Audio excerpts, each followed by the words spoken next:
ॐ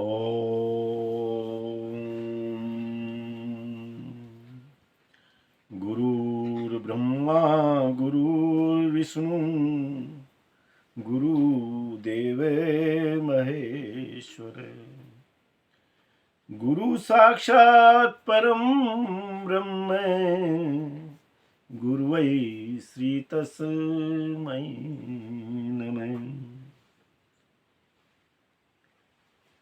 भक्ति गम्यम परंतंतु मनंतलार्नेन चेसा, वो परम तत्व भगवान, वो परम पिता परमेश्वर भक्ति के द्वारा सभी को प्राप्त होता है। आप जैसी भी भक्ति करते हैं, जहां पर भी रहते हैं, उसके लिए वैसे ही प्राप्त होता है। वह अपनी चेतना के माध्यम से, यानी वो परम पिता परमेश्वर स्वयं की चेतना के माध्यम से हम सब में बसा हुआ है। आप जहां पर भी जैसी भक्ति कर रहे हैं, उस भक्ति के माध्यम से उसे प्राप्त करने की कोशिश करें। निष्कलम निर्गुण शांतम निर्वकारम निराश्रयम निर्लेपम निष्पापम कुटस्थ मंचलम ध्रुवम। भगवान कला रहित, निर्गुण, शांत, विकार रहित, बिना किसी आश्रय के ठहरा हुआ है। बिना किसी आश्रय के वो इस ब्रह्मांड में व्याप्त है। सर्व पाप रहित, उसको कोई पाप नहीं है। निर्लेप, किसी से कोई मोहब्बत भी नहीं है और दुश्मनी भी नहीं है, प्रेम भी नहीं है। हिमाचल की तरह, हिमालय पर्वत की तरह हमेशा चल रहने वाला वो परम पिता परमेश्वर, हम सब उसको प्रणाम करते हैं। एवं मैं बार बार आपसे ये कहता हूं कि आप जैसे भी भक्ति करते हो, उससे उसे प्राप्त करने की चेष्टा करें। मित्रों, मैं अब यहां पर, हम जब भक्ति में रहते हैं तो उसमें एक आसन पर बैठना चाहिए और यह अत्यंत आवश्यक है।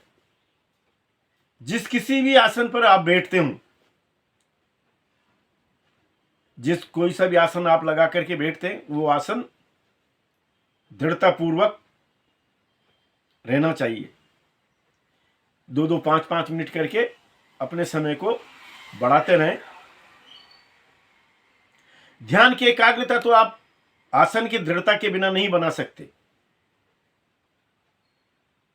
जब आपका आसन दृढ़ हो जाता है तो आपको गर्मी, सर्दी, भूख, प्यास ये नहीं व्याप्तती हैं। और आपको अगर किसी भी तरह से इसकी उच्चतम अवस्था को प्राप्त करना है तो आपको आपका आसन के लिए 3 घंटे तक लाना ही होगा। किसी भी तरह की कोई भी सिद्धि हो, ये बाजार में बिकने वाली वस्तु नहीं है। आपकी साधना से उसे आप प्राप्त कर सकते हैं। उसके लिए आसन की दृढ़ता आवश्यक है। आसन में मित्रों, आप सर्वप्रथम हम लोग सिद्धासन ले सकते हैं। सिद्धासन जैसा नाम है इसका, वैसा ही इसका गुण है।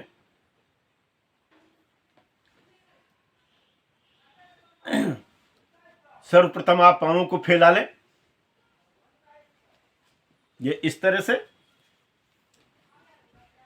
फिर दाएं पैर को मोड़ करके यहां पर लगा दें, बाएं पैर को इसके ऊपर रख दें। इसमें मित्रों आप देखेंगे कि आपके स्वतः है रीढ़ खंभ सीधा, ग्रीवा सीधी, मस्तिष्क, यानी आपका जो पूरा शरीर है वो सीधा बना रहेगा। और आप ये जो तर्जनी उंगली है, इसको अंगूठे के या अंतिम स्थान पर लगा दें और इसको एक कर दें तो ये योग मुद्रा हो जाती है। आप इसके लिए आप जो भी योग मुद्रा और भी जानते हो, कोई भी मुद्रा उसको लगा सकते हैं। इससे इस आसन पर आप घंटों बैठ सकते हैं। इसके लाभ भी हैं। इसमें जैसा इसका नाम है वैसे इसके अंदर गुण है। योगी जन इसी पर बैठ करके नहीं अपनी अपनी योग सिद्धियां प्राप्त करते हैं। मैंने फिर कह रहा हूं कि योग सिद्धियों में समय लगता है, लेकिन होती हैं। और सर्वप्रथम आपको इस आसन पर बैठने पर आपका पीछे सुषुम्ना का जो है मार्ग खुलने लग जाता है। मूलाधार चक्र में शीघ्र, मूलाधार चक्र है उसमें शीघ्र क्रिया उत्पन्न होने लग जाती है, और बार बार आपको देखेंगे नीचे ठोकर लगने लग जाती है, आपको महसूस होने लग जाएगा। दूसरा आसन है मित्रों पद्मासन। पद्मासन में भी आपको केवल ये करना है कि ये दोनों पैर वापस फैला लिए आपने, और इस पैर को बाईं जांघ पर रख दिया, दाएं पैर को, और बाएं पैर को दाईं जांघ पर रख दिया। वापस वो योग मुद्रा बना लिया आपने, या अपन ये स्थिति में भी आ सकते हैं। मित्रों, इन आसनों में मैंने आपसे कहना है कि मेरुदंड, ग्रीवा, मस्तिष्क, ये सब आपके स्वतः सीधे रहेंगे। मैंने आपसे कहा ना कि यूं होते ही तो आपका ध्यान भंग हो जाएगा, बिल्कुल सीधे रहेंगे तो ही रहेंगे। आप इस स्थिति में इसमें आ सकते हैं, एक बाएं हाथ के ऊपर दायां हाथ, या ये योग मुद्रा में भी आ सकते हैं आप। तीसरा आता है मित्रों स्वस्तिकासन। इसमें आप इस पैर को नीचे कर लें। चौथा आता है मित्रों आपका सुखासन, यथा नाम तथा गुण। इसमें भी कोई विशेष बात, इसमें आप आपकी सुविधा के अनुसार ले सकते हैं। वापिस आपने ये इसको पैर को लिया, इसी पैर के ऊपर ले लिया,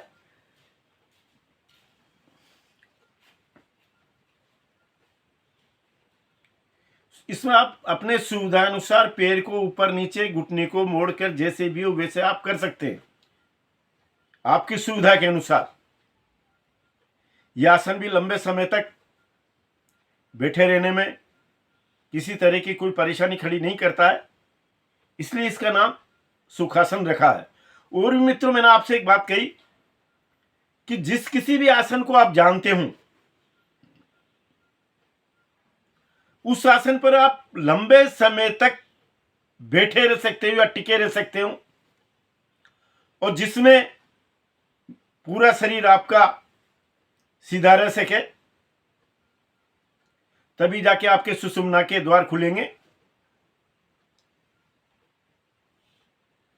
आप और भी कोई आसन जानते हो, मैं फिर कहता हूं कि अगर आप आसन आपने सिद्ध कर लिया तो आपने ध्यान पर बहुत बड़ी एक विजय प्राप्त कर ली। इसकी पहली सीढ़ी आसन ही है। आप जो भी आप समय लगाते हो अभ्यास,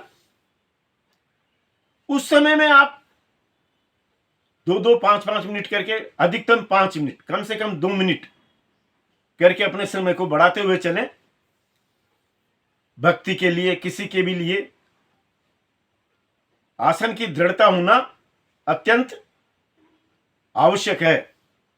अगर आपने आसन को सिद्ध नहीं किया तो आपके विचार आपका पीछा नहीं छोड़ेंगे, और वो विचार ही आपकी ध्यान की एकाग्रता को भंग करते रहेंगे।